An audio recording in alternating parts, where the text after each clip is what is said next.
কিছু দৃশ্য আমি যেটা দেখতে পাচ্ছি সেটি হচ্ছে যে রমজান মাসে আমরা যতটুকু পাচ্ছি ফরজ আদায় করছি। আমাদের যুবকদের মধ্যে একটি জিনিস আমি যেটা লক্ষ্য করছি সেটি হচ্ছে যে ফরজটা কোন রকম আদায় করছে, করবার পরে খুব দ্রুত গতিতে মসজিদ থেকে বেরিয়ে যাচ্ছে। এই বেরিয়ে যাওয়ার পরে তারা অ্যান্ড্রয়েড সেট নিয়ে টিপাটিপি দিয়ে ব্যস্ত থাকছে। কথাকে বাস্তব না অবাস্তব? আমরা অভিভাবক বিষয়গুলো লক্ষ্য করি যে আপনার অ্যান্ড্রয়েড সেট কিনে দেওয়ার কারণে আপনার ওই সন্তানটা ভালো ভালো আমল থেকে বঞ্চিত হয়ে যাচ্ছে।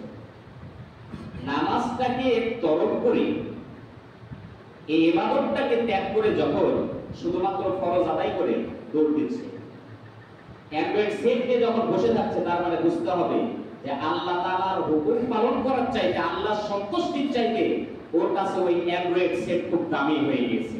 কথা বলে ঠিক কিনা? বিষয়গুলো দেখা দরকার।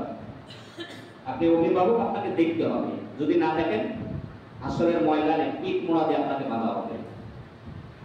আপনি পিতা হয়েছে, বিষয়গুলো দেখবেন না আপনার সন্তান নামাজ আদায় করছে কিনা, আপনার সন্তান ওই অ্যান্ড্রয়েড সেটের মধ্যে কি দেখছে, এই বিষয়গুলো লক্ষ্য করতে হবে। তাহলে আপনি ঘুমিয়ে আছেন, আপনার সন্তান রাত 12টা 1টা 2টা পর্যন্ত কি অ্যান্ড্রয়েড সেট নিয়ে ব্যস্ত থাকছে। লক্ষণীয় বিষয়। নামাজ ত্যাগ করে যখন চলে যাচ্ছে, তার মানে কত রাত পর্যন্ত জেগে থাকে আল্লাহু আ'লাম, আল্লাহ তাআলাই ভালো জানেন। এই জন্য যুবক যারা আছে, আমি তাদেরকে অনুরোধ করছি নামাজ বাদ দিয়ে এই কাজের জন্য অত তাড়াহুড়া করা ঠিক নয়। এখন আমরা দেখতে পাচ্ছি অসংখ্য যুবক, বুড়ো মানুষের চাইতে যুবক মানুষের মৃত্যুর সংখ্যাটা আমরা এখন বেশি দেখতে পাচ্ছি, ঠিক না?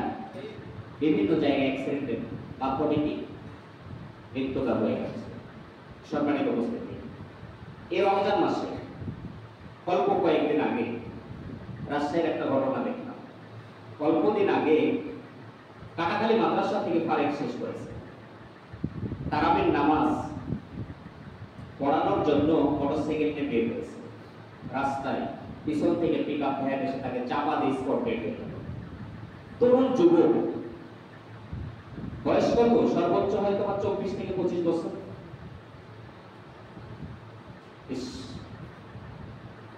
আরেকটা নিউজ দেখলাম, সাতক্ষীরা পৌরসভা জামে মসজিদের ইমাম সাহেব তারাবির নামাজ 4 রাকাত প্রায় শেষের পথে, 4 রাকাত প্রায় শেষের পথে এমত অবস্থায়, নামাজরত অবস্থায় মৃত্যুবরণ করেছে। তাহলে আমরা কি বড় পর্যন্ত বেঁচে থাকবো, চোখদারি থাকবে, এ পর্যন্ত বেঁচে থাকবার গ্যারান্টি দিতে পারবো?